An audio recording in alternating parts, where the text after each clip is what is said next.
Hi, my name's Kathy Armstrong, student number S2973763, just presenting my counselling role play. Hi Gail, welcome. I'm Kathy, come in and take a seat. Thank you, Kathy, for seeing me. Welcome. So you found it in okay today? Oh yes. Yeah.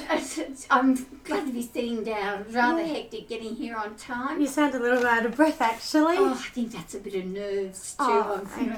Well, please don't feel nervous. Just before we do get started, I'll just tell you a little bit about myself. My name's Kathy Armstrong. Mm-hmm. I've worked with the organisation here for the last 3 years, primarily in counselling individuals as well as families. Mm-hmm. Before I came here, I was at a very similar organisation on the other side of town where I was for 2 years. So can you tell me, have you ever seen a counsellor before? Yes and no. Okay. Not for myself. I've got my sister Kelly is 4 years younger than me, and she's got a lot of social emotional hang-ups which all intertwine with the diagnosis many years ago of Asperger's. Yeah. I think level 1 now. Yeah. I've got beyond that. Now, her condition is exasperated by the fact that she wants to be a social butterfly. Yeah. She very rarely works. She doesn't believe in any work ethics. And if I say anything about it, it's a constant struggle. The why should she? I've had a loving husband in the past that's recently died. I am really interested in what you're saying. Just before we get into talking about Kelly and your husband, I do just want to let you know about confidentiality within our organisation. Anything that you say within this room it's a safe environment. You're free to express anything that you wish to. There are 2 things around confidentiality that I need to let you know about. Mm-hmm. And that is, firstly, if I make any assessments that you or somebody in your world may be at risk of harm, I do need to let my supervisor know about that. Her name is Jane and she's a lovely lady. But if I feel that perhaps we're going towards that place, I'll just ask you to stop so I can let you know, and then that way you can make an informed choice about whether or not you want to keep going, which is fine if you do, or if you want to perhaps change your path a little bit. The reason why I tell everybody about this is just because I want our environment together to be open, transparent, without any concerns about what I might do with information that you're disclosing to me. I've never even thought about that. No, that's okay. And a lot of people don't. It's just that I like to get that in. And I do apologise for interrupting you. And okay. I'm certainly, now that I've said my piece, I'm ready just to, that's fine. And I'm ready just to listen now for you to tell me about. Kelly has lived with me and my husband for many, many years, and he was sort of like my social rock. He took over where I couldn't. He managed things with Kelly that when I needed a night off or a day off, that he'd do something with Kelly. But since he passed 3.5 years ago, I feel that it's been very much a burden on me. I have my own business and I want to slow that down. Sure. I've been in hospital, which means I fear that I mightn't be around. I'm not saying I'm dying, but the next time I have an accident or fall, it could be my last, and that worries me because of the natural Kelly. I don't like her feeling this way. She's got no responsibility. I need help defining the legalities of things without going through a lawyer, because this is why I feel, not so much my capabilities of finding something. I feel very guilty when I don't play up to her needs, go out, dress up, and sit in front of a slot machine. Yeah, A slot I use machine, a a yeah, not a pokey? pokey, a slot machine. Okay. Okay.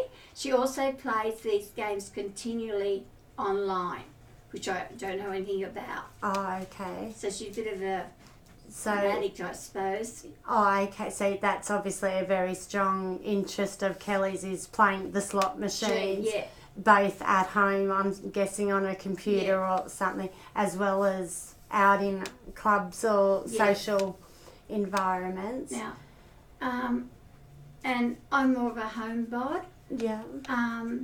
If I get in from work, I work online, by the way, but I still have to go out, Sure. meet reps and that sort of thing. And working at home also brings its own difficulties. I've got Kelly in the background, not disturbing me, not wishing me to partake. So I'm always driven between work and Kelly and work. If I could just get my hair, I could pull my hair out. And it's not getting better. I don't know how to I'm solve it. sensing a lot of frustration I'm there. really frustrated. Yeah, well, it sounds as though you've got a lot happening there. You've mentioned that you're feeling frustrated, that you're feeling guilty, you're feeling burdened. That's a lot for anybody to take on. And then on top of that, you're having the stress of being unwell and recently coming out of hospital too. That's a really full plate for anyone to Yeah, but deal with. I feel I haven't got time to focus on me. I've got to focus on the most important thing here. It's Kelly. I'm even jealous of that. Okay. That why should Kelly get a bit of attention if I could get some for myself? I know that sounds terrible. No, it doesn't sound terrible, and being jealous is a perfectly normal emotion to have, and you're certainly entitled to feel that way. Can you tell me a little bit more about how you're feeling or what jealous looks like for you? Jealous is the fact that,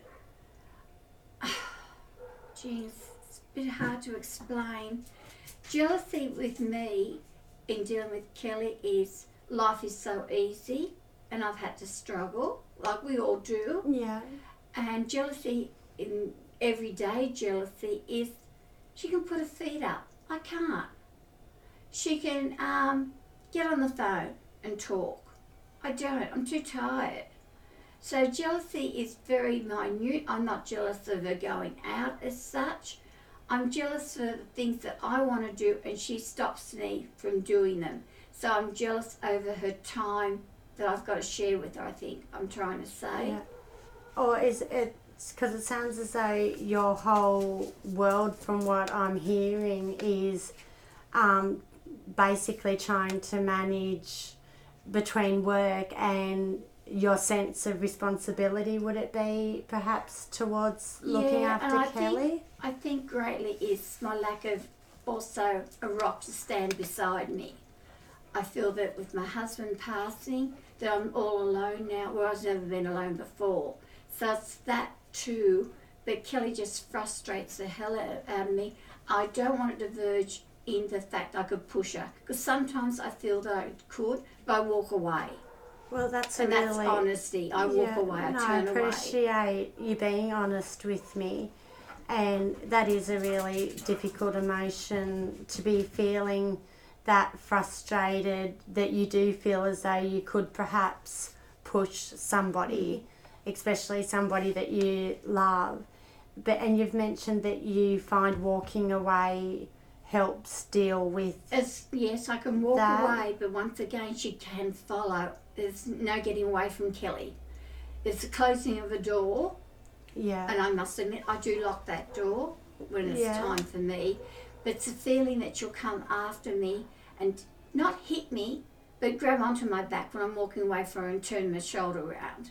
Nothing violent, Yeah. but just holds me from leaving.